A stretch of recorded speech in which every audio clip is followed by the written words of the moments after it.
अस्सलाम वालेकुम। आपका भाई आपकी खिदमत में हाजिर है एक नई अपडेट के साथ। शाहिद खान अफरीदी, पाकिस्तान का ऐसा नाम जिसने पाकिस्तान क्रिकेट को बहुत कुछ दी है, जिसने पाकिस्तान के लिए कई सारे रिकॉर्ड्स बनाए हैं। लेकिन शाहिद खान अफरीदी की मुनाफकत चेक करें।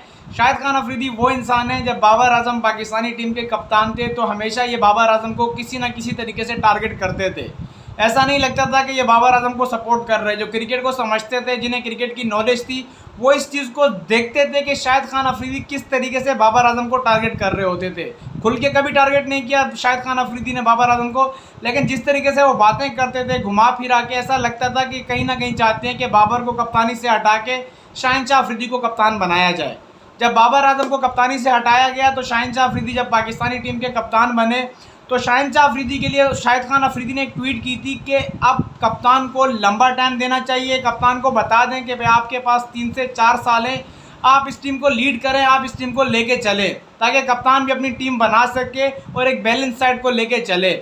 लेकिन शाहिद खान अफरीदी वो इंसान है, जब शहनशाह अफरीदी की परफॉर्मेंस देखी गई न्यूजीलैंड के खिलाफ, उसके बाद PSL की कप्तानी देख के शहनशाह अफरीदी जिस तरीके से प्रेशर में पागल हो रहे थे तो उसे कप्तानी से हटाया गया। हालांकि हटाना नहीं चाहिए था।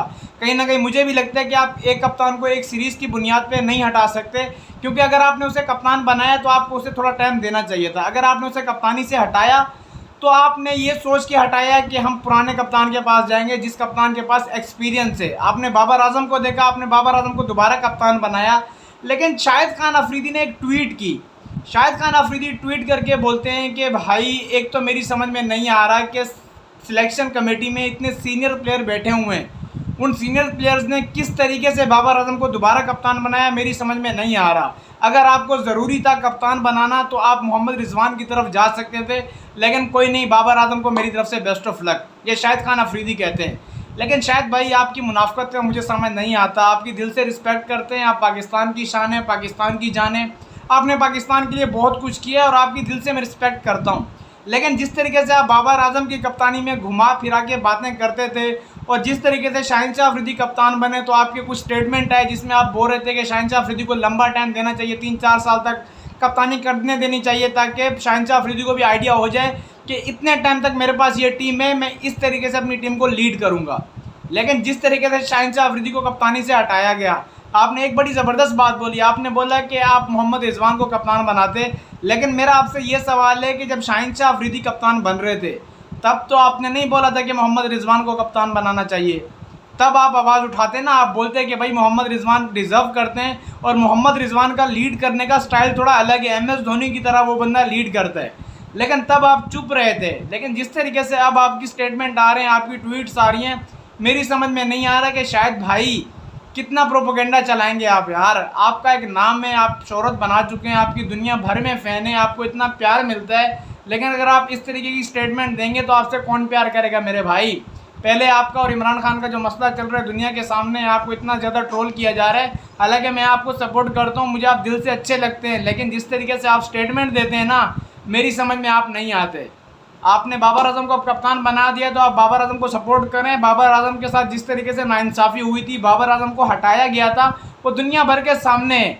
आपके शहनशाह अफरीदी से परफॉर्मेंस नहीं हो रही थी, नसीम शाह आपके इंजर्ड थे, हारिस रऊफ से परफॉर्मेंस नहीं हो रही थी, नवाज़ बॉलिंग नहीं कर पा रहा था, शादाब बॉलिंग नहीं कर पा रहा था, तो इसमें बाबर आजम की गलती नहीं है। ये एज अ टीम हारे थे Pakistan, as a team Pakistani team ने वर्ल्ड कप में शिकस्त खाई, वर्ल्ड कप बुरा गया पाकिस्तान का।